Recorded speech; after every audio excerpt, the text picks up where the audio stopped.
마태복음 24장 43에서 51절 말씀입니다.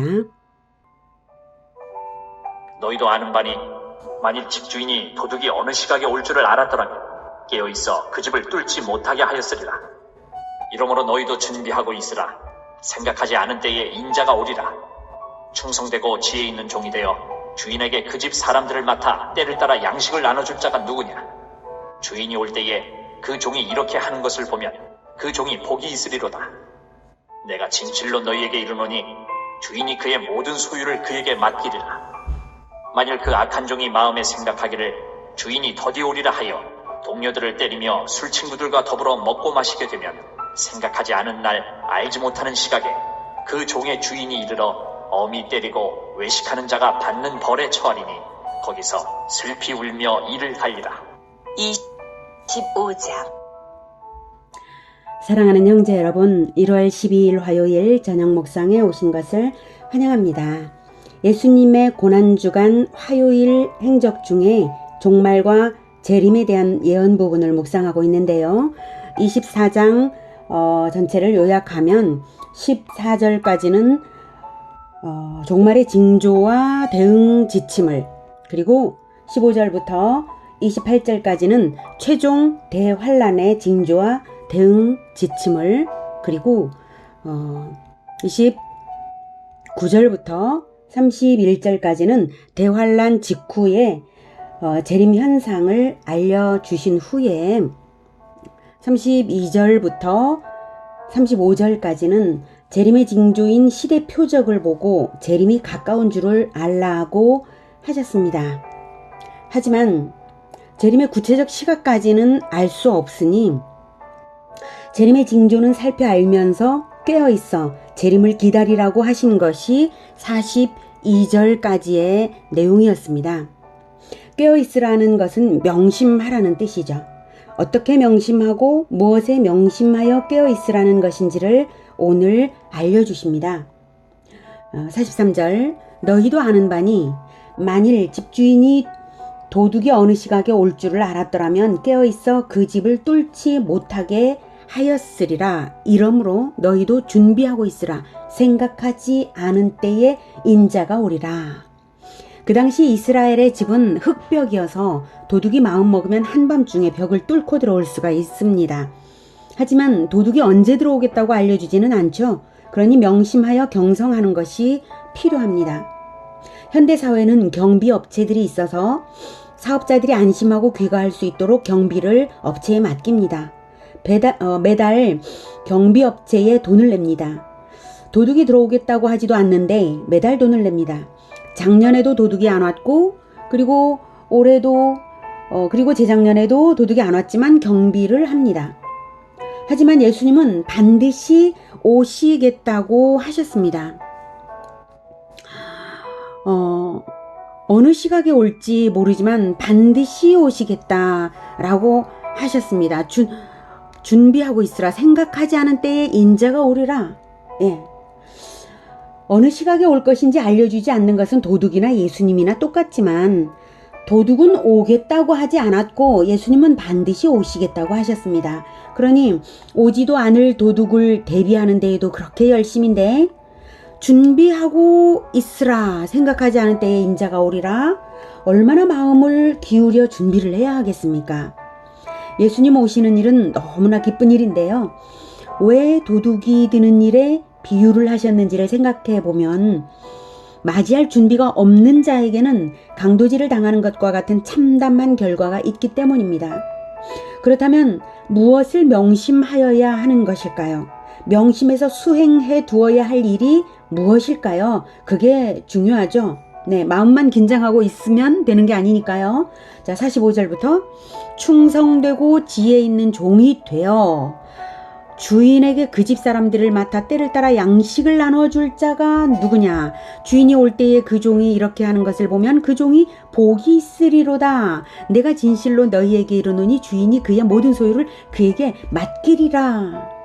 준비하는 사람은 주인이 무엇을 원하시는지, 오시면 무엇을 검열하실 것인지를 생각하고 사역의 중요도에 따라 명심할 것입니다. 주인이 오시면 무엇을 중심으로 살피십니까? 바로 주인에게 그 집 사람들을 맡아 때를 따라 양식을 나눠줄 자가 누구냐? 때를 따라 양식을 나눠줄 것을 원하는 것입니다. 종이 해야 할 중요한 일은 바로 주인의 집 사람들을 때를 따라 잘 먹이는 일입니다. 무슨 뜻인가요? 영의 양식을 끼니를 거르지 않듯이 성실하게 제공하라는 뜻이죠. 성경의 진리를 성실하게 가르치라는 뜻이죠. 이런저런 착한 사역들이 많지만 이것이 핵심인 것이죠. 그러면 이 종은 누구일까요? 그리고 그 집 사람들은 누구일까요? 때를 따라는 어떤 때일까요? 언제 어느 만큼 자주 성경을 가르쳐야 하는 것일까요? 그에 대한 지침은 성경에 어떻게 주어졌을까요?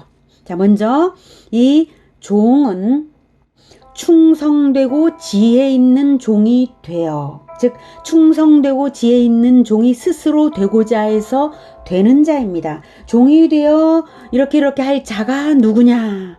라고 물으셨죠. 그러니 스스로 종이 되는 자를 스스로 종이 되라고 나서라고 자원하기를 바라시는 것입니다. 그래서 자원하여서 번쩍 손들고 제가 충성되고 지혜있게 주님의 집 사람들에게 양식을 성실히 나누어 주겠습니다. 이렇게 할 자를 찾으신다는 것입니다.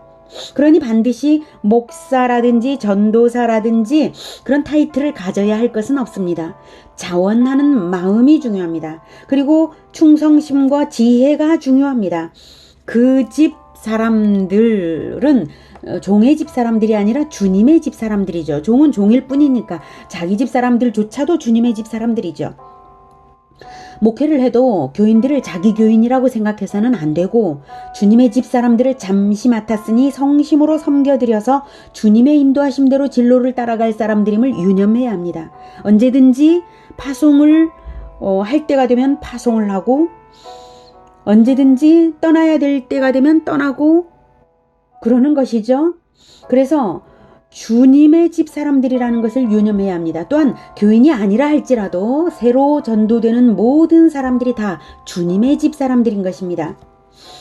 자, 다음은 때를 따라 양식을 나눠준다 했습니다. 때를 따라에 대한 지침과 같은 가르침은 레위기와 민수기와 신명기에서 찾을 수 있습니다. 먼저 민수기 28장 6절에서는 이스라엘 자손에게 명령하여 그들에게 이르라. 내 헌물, 내 음식인 화제물, 내 향기로운 것은 너희가 그 정한 시기에 삼가 내게 바칠지니라. 또 그들에게 이르라. 너희가 여호와께 드릴 화제는 이러하니 1년 되고 흠없는 순양을 매일 2마리씩 상번제로 드리되 어린 양 한 마리는 아침에 드리고 어린 양 한 마리는 해질 때에 드릴 것이요.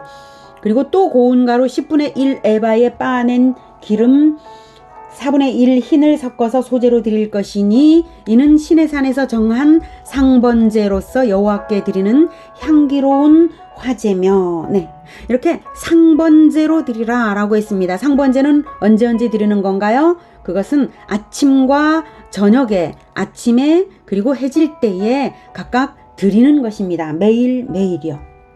이렇게 매일 아침과 저녁에 상번제를 드리라고 하셨습니다. 이스라엘은 성전에서 상번제를 드리는 시각에 기도를 합니다. 아침과 저녁에 식사 시간이 되겠죠 아마. 그들은 기도를 하고 하나님의 말씀을 나누면서 살았던 것입니다. 육신의 양식도 먹으면서 영의 양식도 나누면서 살았던 것입니다. 성전에서는 하나님께 상번제를 올려드리는 것은 제사장이 하지만 가정에서는 부모들이 매일 자녀들을 먹이면서 영의 양식도 먹여 섬긴 것입니다. 자녀들을 영의 양식으로 먹여 섬기는 것이 곧 하나님을 섬기는 것이었다는 말씀이죠. 그래서 하나님께서 나의 음식, 내 음식인 화제물 이렇게 표현을 하신 것입니다. 하나님은 육신이 아니신데도 내 음식이라고 표현하신 그 이유를 잘 생각해 보십시오. 자기 백성을 자기 자신처럼 여기시는 하나님이시므로 하나님께 상번제를 섬기듯이 하나님의 집 사람들을 때를 따라 영의 양식을 먹이라는 뜻 아니겠습니까? 신명기에서는 신명기 6장 7절에 내 자녀에게 부지런히 가르치며 집에 앉았을 때이든지 길을 갈 때이든지 누워있을 때이든지 일어날 때이든지 이 말씀을 강론할 것이며 라고 명하셔서 일상의 그 어떤 때에라도 할 수 있는 한 가르치라, 말씀을 가르치라고 명하셨습니다. 그래서 저는 이 말씀을 충성되게 지키기 위해서 새벽 묵상과 저녁 묵상으로 매일 섬겨드리고 있습니다. 저로서는 최선을 다하는 것입니다. 할 수만 있다면야 점심때도 하고 싶지만 지금 현재의 제 역량을 넘어서는 부분이어서 새벽 묵상과 저녁 묵상으로 하고 있습니다. 여러분이 주님의 집 사람들이면 스스로 열심히 영의 양식을 받을 것이라고 저는 생각합니다. 자, 그러면 주님께 종이 되겠노라고 하고는, 그리고 주님의 종이라고 타이틀은 붙였는데도 충성하지 않는다면 어떻게 될까요? 48절부터 48에서 51절. 만일 그 악한 종이 마음에 생각하기를 주인이 더디 오리라 하여 동료들을 때리며 술친구들과 더불어 먹고 마시게 되면 생각하지 않은 날 알지 못하는 시각에 그 종의 주인이 이르러 엄히 때리고 외식하는 자가 받는 벌에 처하리니 거기서 슬피 울며 이를 갈리라. 이 종이 충성되지 못한 것은 어느 시각에 주인이 올지를 자기 마음대로 생각한 것입니다. 사람들은 자기가 바라는 것을 추측하려는 경향이 있죠. 자기가 바라는 대로 되리라고 추측하는 경향이 있죠. 주인이 더디 왔으면 좋겠다고 생각을 하니까 더디 오리라고 추측하는 것이죠. 이게 종의 태도인가요? 주인이 어서 오기를 바라야 할 것 아닙니까? 더디 오리라고 생각하니까 49절 동료들을 때리며, 기독교의 지도자이면서 다른 사역자들을 박해하는 악한 경우와 같은 경우죠. 같은 동료, 같은 주의 종들을 때리는 것입니다. 경쟁심과 질투로 그럴 수도 있을 것 같습니다. 그리고 술 친구들과 더불어 먹고 마시게 되면, 여기서 술을 먹느냐가 잣대가 아니라 술 친구들과 어울려 먹고 마시기를 즐기는 세상 사람들처럼 정치 성향에 취하거나 취미 그룹 등에 심취해서 주님의 집 사람들에게 양식 먹이는 일을 소홀히 할 정도로 세상사에 심취해 있게 된다면 생각하지 않은 날 알지 못하는 시각에 그 종의 주인이 이르러 벌을 줍니다. 어떤 벌인가요? 엄히 때리고 외식하는 자가 받는 벌에 처하리니 거기서 슬피 울며 이를 갈리라. 무섭죠? 무슨 의미인가요? 외식하는 자가 받는 벌에 처한다는 것이 무슨 의미입니까? 우리는 바로 전장 23장에서 예수님께서 7번이나 화 있을진저 외식하는 서기관들과 바리새인들이여 라고 외쳐 저주를 선언하신 것을 보았습니다. 서기관들과 바리새인들은 구약에 하나님께서 종으로 세워서 주의 종으로, 하나님의 종으로 세운 자들인 것이 분명합니다. 근데 그들이 바로 외식하는 자들이었습니다. 그래서 예수님께서 7번이나 저주를 선언했죠. 서기관들과 바리새인들은 21장에서부터 등장하여서 예수님을 저격하려고 한 대제사장들과 한 패입니다. 그들은 사내들인 공회를 구성하여 자기들끼리 기득권을 장악하고 예수님을 핍박했습니다. 성전의 상번제는 늘 드렸겠지만 이스라엘 백성들은 영적인 굶주림에 허덕이고 있었습니다. 49절의 악한 종의 모습 그대로입니다. 그러니 사내들인이 아니어도 유대 종교 지도자가 아니어도 자칭 주의 종이라고 하면서 타이틀은 가졌지만 재림을 기다리지도 않고 맡은 바 양식을 내주는 일을 성실히 하지도 않는 자들이라면 대제사장들과 동일한 행실이고 주님의 집에 해악을 끼친 원수나 마찬가지인 것입니다. 자, 그 받는 벌이 얼마나 끔찍하길래 거기서 울며 슬피 울며 이를 갈리라고 하십니까? 자, 그러니 36절에서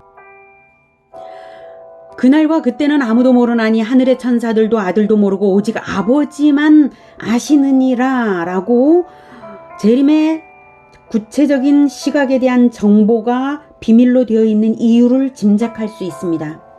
예수님은 초림과 재림으로 2번 오십니다. 우리의 구원은 영접할 때와 부활 때가 있습니다. 천국은 건국 계시와 건국 완성의 때가 있습니다. 시작이 있으면 끝이 있습니다. 시작만 좋아서 완성되는 것도 없고 시작 없이 끝만 좋을 수도 없습니다. 구원과 심판의 갈림길은 복음을 들을 때만이 아니라 첫사랑을 잃어버리지 말고 우리 각자의 내면의 영적 전쟁으로 현재 진행형인 것입니다. 예수님께서 재림하실 때까지 말입니다. 복음을 듣고 예수님을 왕으로 영접한 자는 그 첫 마음 그대로 늘 왕을 영접하여서 따를 것입니다. 그래서 우리가 가난한 심령을 유지해야 되는 것입니다. 우리가 얼마나 하나님으로 부족한지, 하나님이 내 마음 안에 얼마나 부족한지를 날마다 느껴야 되는 것입니다. 날마다 하나님으로 고갈되어 있는 자기 자신을 발견하면서 심령의 가난함을 늘 발견하면서 하나님을 간구하면서 늘 가난한 심령과 같은 그것을 가져야 되는 것입니다. 우리 왕이신 예수님은 우리에게 자기 살을 찢어 먹이신 분이십니다. 공생의 내내 얼마나 가르침에 분주하셨는지 마가복음 3장 20절에는 집에 들어가시니 무리가 다시 모임으로 식사할 겨를도 없을 정도로 섬기고 가르치시기를 많이 하신 분이십니다. 왕께서 그리하시는데 나는 술 친구들과 세상을 즐기고만 있을 수가 있겠습니까? 내가 술 친구들과 세상을 즐기고만 있으면서도 내가 가난한 줄을 모른다면 그게 영적인 맹인인 것이죠. 내가 예수님과 격차가 나는 만큼 나는 가난한 자인 것입니다.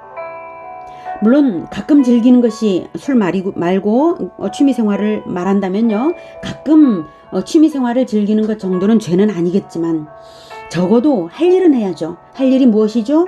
주의 집 사람들에게 때를 따라 양식을 먹이는 것입니다.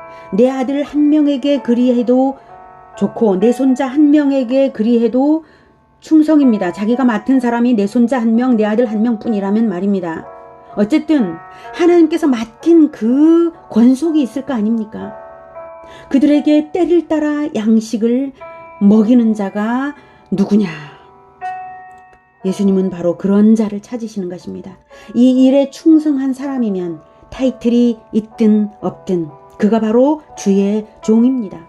이 말씀을 들으시는 여러분 모두가 그런 충성된 종이 되시기를 축복합니다. 기도하겠습니다.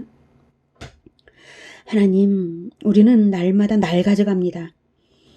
과거에 뜨거웠던 마음을 자꾸자꾸 하루가 지나고 1년이 지날 때마다 이뤄져 가고 있는 것을 발견합니다.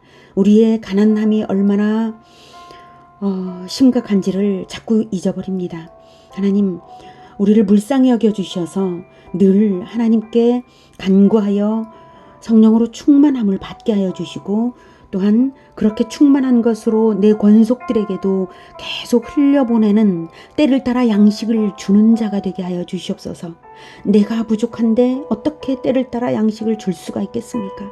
하나님, 우리의 부족함을 깨닫게 하시고 날마다 하나님께 받아서 또 나누어주고 또 받아서 나누어주는 이러한 때를 따라 양식을 나누어주는 자들이 다 되게 주님 붙들어 주시옵소서. 그리고 이것을 결코 잃지 않게 하옵소서. 예수님 오실 때까지 간절히 바라는 마음으로 예수님 속히 오시기를 간절히 바라면서 이 길을 쭉 가게 도와주시옵소서. 주님 속히 오시옵소서. 예수 그리스도 이름으로 기도드립니다. 아멘. 이어지는 시간은 개인 기도 시간입니다.